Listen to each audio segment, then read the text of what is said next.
नमस्कार। कहानियों के अद्भुत संसार किस्सा कहानी में मैं वर्षा गर्ग एक बार फिर हाजिर हूँ विख्यात कथा सम्राट प्रेमचंद जी की एक कहानी लेकर। हम सभी ने बारातों का वह दौर देखा है जब बाराती अपने आप को किसी महाराजा से कम नहीं समझते थे। एक दिन का राजपाट भोगने के उत्साह में लड़की वालों का हर तरह से अपमान करना उनके लिए बहुत सहज और आम बात हुआ करती थी। समाज की विसंगतियों पर अपनी कलम चलाने वाले महान साहित्यकार प्रेमचंद जी की निगाहों से यह बात भला कैसे छूट सकती थी। अपनी कहानी पैपू जी, जिसका अर्थ नए दामाद की पैर पुजाई होता है, में उन्होंने इसी का सटीक वर्णन किया है। तो सुनिए प्रेमचंद जी की लिखित रचना पैपू जी। सिद्धांत का सबसे बड़ा दुश्मन है मुरव्वत। कठिनाइयों, बाधाओं, प्रलोभनों का सामना आप कर सकते हैं दृढ़ संकल्प और आत्मबल से, लेकिन एक दिली दोस्त से बेमुरव्वती तो नहीं की जाती। सिद्धांत रहे या जाए। कई साल पहले मैंने जनेऊ हाथ में लेकर प्रतिज्ञा की थी कि अब कभी किसी की बारात में न जाऊंगा, चाहे इधर की दुनिया उधर हो जाए। ऐसी विकट प्रतिज्ञा करने की ज़रूरत क्यों पड़ी, इसकी कथा लंबी है। आज भी उसे याद करके मेरी प्रतिज्ञा को जीवन मिल जाता है। बारात थी कायस्थों की, समधी थे मेरे पुराने मित्र। बारातियों में अधिकांश जान पहचान के लोग थे। देहात में जाना था। मैंने सोचा चलो 2-3 दिन देहात की सैर रहेगी। चल पड़ा। लेकिन मुझे यह देखकर हैरत हुई कि बारातियों की वहाँ जाकर बुद्धि भ्रष्ट हो गई है। बात बात पर झगड़ा, तकरार। सभी कन्या पक्ष वालों से मानो लड़ने को तैयार। यह चीज़ नहीं आई, वह चीज़ नहीं भेजी। यह आदमी है या जानवर? पानी बिना बर्फ़ के कौन पिएगा? गधे ने बर्फ़ भेजी भी तो 10 सेर। पूछो 10 सेर बर्फ़ लेकर आंखों में लगाएं या किसी देवता को चढ़ाएं। अजब चिलपों मची हुई थी। कोई किसी की न सुनता था। समधी साहब सिर पीट रहे थे कि यहाँ उनके मित्रों की जितनी दुर्गति हुई उसका उन्हें उम्र भर खेद रहेगा। वह क्या जानते थे कि लड़की वाले इतने गंवार हैं। गंवार क्यों, मतलब ही कहिए। कहने को शिक्षित हैं, सभ्य हैं, भद्र हैं, धन भी भगवान की दया से कम नहीं, मगर दिल के इतने छोटे। 10 सेर बर्फ़ भेजते हैं, सिगरेट की एक डिबिया भी नहीं। फंस गया और क्या। मैंने उनसे बिना सहानुभूति दिखाए कहा, सिगरेट नहीं भेजे तो कौन सा बड़ा अनर्थ हो गया। खमीरा तंबाकू तो 10 सेर भेज दिया है, पीते क्यों नहीं घोल घोल कर। मेरे समधी मित्र ने विस्मय भरी आंखों से मुझे देखा, मानो उन्हें अपने कानों पर विश्वास न हो। ऐसी अनीति। बोले, आप भी अजीब आदमी हैं। खमीरा यहाँ कौन पीता है। मुद्दत हुई लोगों ने गुड़गुड़ियाँ और फर्शियाँ गुदड़ी बाजार में बेच डाली। थोड़े से दकियानूसी अब भी हुक्का गुड़गुड़ाते हैं, लेकिन बहुत कम। और यहाँ तो ईश्वर की कृपा से सभी नई रोशनी, नए विचार, नए जमाने के लोग हैं और कन्या वाले यह बात जानते हैं, फिर भी सिगरेट नहीं भेजी। यहाँ कई सज्जन 8-10 डिबिया रोज पी जाते हैं। एक साहब तो 12 तक पहुँच जाते हैं और 4-5 डिबिया तो आम बात है। इतने आदमियों के बीच में 100 डिबिया भी ना हो तो क्या हो। और बर्फ़ देखी आपने जैसे दवा के लिए भेजी है। यहाँ इतनी बर्फ़ घर घर आती है। मैं तो अकेला ही 10 सेर बर्फ़ पी जाता हूँ। देहातियों को कभी अकल ना आएगी, चाहे कितना ही पढ़ लिख जाएं। मैंने कहा, तो आपको अपने साथ एक गाड़ी सिगरेट और टन भर बर्फ़ लेते आना चाहिए था। वह स्तंभित हो गए।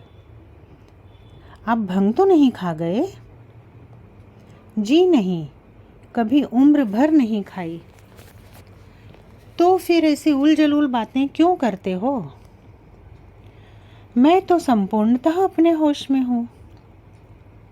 होश में रहने वाला आदमी ऐसी बात नहीं कर सकता। हम यहाँ लड़का ब्याहने आए हैं। लड़की वालों को हमारी सारी फरमाइशें पूरी करनी पड़ेंगी, सारी। हम जो कुछ मांगेंगे उन्हें देना पड़ेगा, रो रो कर देना पड़ेगा। दिल लगी नहीं है, नाकों चने न चबवा दें तो कहिएगा। यह हमारा खुला हुआ अपमान है, द्वार पर बुलाकर जलील करना। मेरे साथ जो लोग आए हैं वे नाई कहार नहीं हैं, बड़े आदमी हैं। मैं उनकी तौहीन नहीं देख सकता। अगर इन लोगों की यह जिद है तो बारात लौट जाएगी। मैंने देखा यह इस वक्त ताव में है, इनसे बहस करना उचित नहीं। आज जीवन में पहली बार केवल 2 दिन के लिए इन्हें एक आदमी पर अधिकार मिल गया है। उसकी गर्दन इनके पाँव के नीचे है। फिर इन्हें क्यों न नशा हो आए, क्यों न सिर फिर जाए, क्यों न उस पर दिल खोलकर रौब जमाएं। वर पक्ष वाले कन्या पक्ष वालों पर मुद्दतों से हुकूमत करते चले आए हैं और उस अधिकार को त्याग देना आसान नहीं। इन लोगों के दिमाग में इस वक्त यह बात कैसे आएगी कि तुम कन्या पक्ष वालों के मेहमान हो और वे तुम्हें जिस तरह रखना चाहें, जैसे चाहें तुम्हें रहना पड़ेगा। मेहमानों को जो आदर सत्कार, चूनी चोकर, रूखा सूखा मिले उस पर उसे संतुष्ट होना चाहिए। शिष्टता यह कभी गवारा नहीं कर सकती कि वह जिनका मेहमान है उनसे अपनी खातिरदारी का टैक्स वसूल करे। मैंने वहाँ से टल जाना ही मुनासिब समझा, लेकिन जब विवाह का मुहूर्त आया, इधर से 1 दर्जन विस्की की बोतलों की फरमाइश हुई और कहा गया कि जब तक बोतलें न आ जाएंगी हम विवाह संस्कार के लिए मंडप में न जाएंगे। तब मुझसे न देखा गया। मैंने समझ लिया कि ये सब पशु हैं, इंसानियत से खाली। इनके साथ एक क्षण रहना भी अपनी आत्मा का खून करना है। मैंने उसी वक्त प्रतिज्ञा की कि अब कभी किसी बारात में न जाऊंगा और अपना बोरिया बक्चा लेकर उसी क्षण वहाँ से चल दिया। इसीलिए जब गत मंगलवार को मेरे परम मित्र सुरेश बाबू ने मुझे अपने लड़के के विवाह का निमंत्रण दिया, तो मैंने साहस कर दोनों हाथों को जोड़कर कहा, जी नहीं, मुझे क्षमा कीजिए, मैं न जाऊंगा। उन्होंने खिन्न होकर कहा, आखिर क्यों? मैंने प्रतिज्ञा कर ली है कि अब किसी की बारात में न जाऊंगा। अपने बेटे की बारात में खुद अपना स्वामी रहूंगा। तो समझ लीजिए यह आप ही का पुत्र है और यहाँ आप अपने स्वामी खुद हैं। मैं निरुत्तर हो गया, फिर भी मैंने अपना पक्ष न छोड़ा। आप लोग वहाँ कन्या पक्ष वालों से सिगरेट, बर्फ़, तेल, शराब आदि चीज़ों के लिए आग्रह तो न करेंगे? भूल कर भी नहीं। इस विषय में मेरे विचार वही हैं जो आपके। ऐसा तो ना होगा कि मेरे जैसे विचार रखते हुए भी आप वहाँ दुराग्रहियों की बातों में आ जाएं और वे अपने हथकंडे शुरू कर दें। मैं आप ही को अपना प्रतिनिधि बनाता हूँ। आपके फैसले की वहाँ कहीं अपील ना होगी। दिल में तो मेरे अब भी कुछ संशय था, लेकिन इतना आश्वासन मिलने पर और ज़्यादा अड़ना असज्जनता थी। आखिर मेरे वहाँ जाने से यह सब कुछ मेरे हाथों में सौंप रहे हैं। मैंने चलने का वादा कर लिया, लेकिन जब सुरेश बाबू विदा होने लगे तो मैंने घड़े को जरा और ठोका। लेन देन का तो कोई झगड़ा नहीं है, नाम को नहीं। वे लोग अपनी खुशी से जो देंगे वह हम ले लेंगे। मांगने न मांगने का अधिकार आपको रहेगा। शुक्रवार को बारात चली। केवल रेल का सफ़र था, वह भी 50 मील का। तीसरे पहर के एक्सप्रेस से चले और शाम को कन्या के द्वार पर पहुंच गए।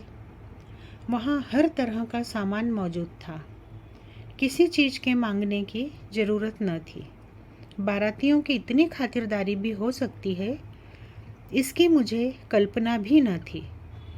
घराती इतने विनीत हो सकते हैं। कोई बात मुँह से निकली नहीं कि एक की जगह 4 आदमी हाथ बांधे तैयार। लग्न का मुहूर्त आया। हम सभी मंडप में पहुँचे। वहाँ तिल रखने की जगह भी न थी। किसी तरह धस धसाकर अपने लिए जगह निकाली। सुरेश बाबू मेरे पीछे खड़े थे। बैठने को वहाँ जगह न थी। कन्यादान संस्कार शुरू हुआ। कन्या का पिता एक पीतांबर पहने आकर वर के सामने बैठ गया और उसके चरणों को धोकर उन पर अक्षत, फूल आदि चढ़ाने लगा।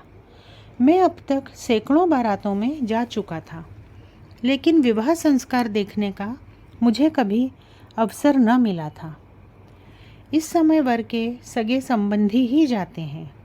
अन्य बाराती जनवासे में पड़े सोते हैं या नाच देखते हैं या ग्रामोफोन के रिकॉर्ड सुना करते हैं, और कुछ न हुआ तो कई टोलियों में ताश खेलते हैं।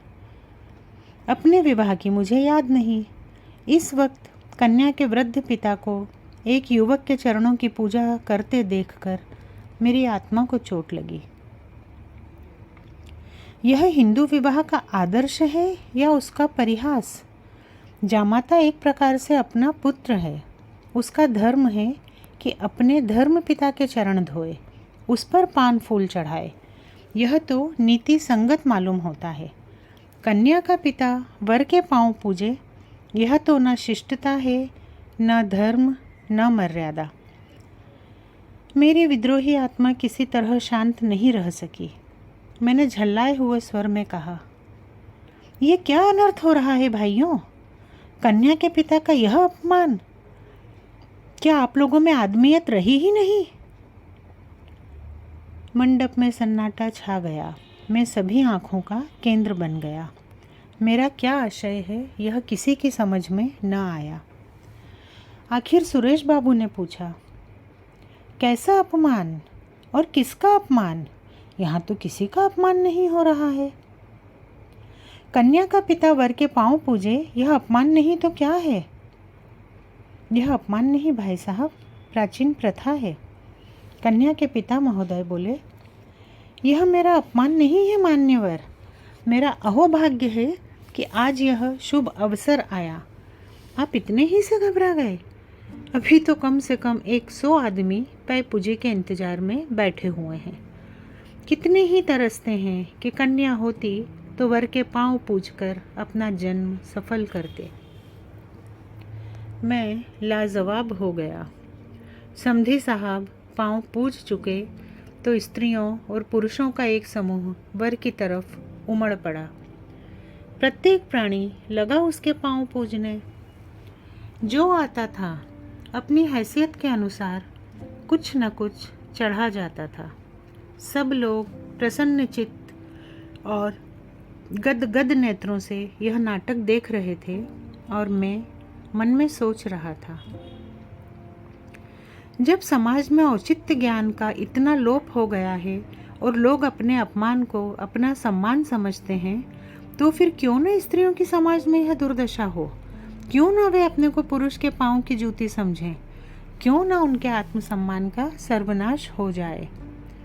जब विवाह संस्कार समाप्त हो गया और वर वधू मंडप से निकले, तो मैंने जल्दी से आगे बढ़कर उसी थाल से थोड़े से फूल चुन लिए और एक अर्ध चेतना की दशा में न जाने किन भावों से प्रेरित होकर उन फूलों को वधू के चरणों पर रख दिया और उसी वक्त वहाँ से घर चल दिया।